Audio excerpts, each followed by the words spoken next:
বেকারত্বের বোঝা যখন গায়ে, তখন ছেলেটা রাতের আধারকে ভালোবাসে আর দিনের আলোকে ভয় পায়। 18 বছর বয়সী বেকার ছেলেটা এখন আর তার বাবার চোখের দিকে তাকিয়ে কথা বলতে পারে না। তাই তো দীর্ঘদিন একসাথে খাবারটাও খায় না। এক সময় স্বপ্ন দেখতো, আর এখন স্বপ্ন দেখায়। বাস্তবতার ধাক্কায় জীবন কতটা পরিবর্তন হয় একমাত্র 18 বছর বয়সী বেকার ছেলেটাই শিখায়।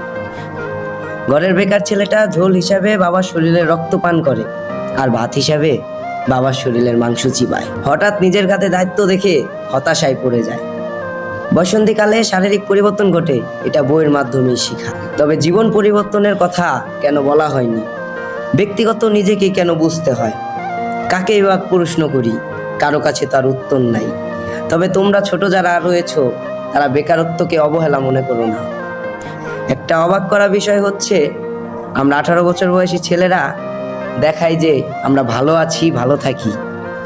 তবে মুখোশ আর মুখের হাসির আড়ালে আমরা সবাই হতাশায় ভুগি।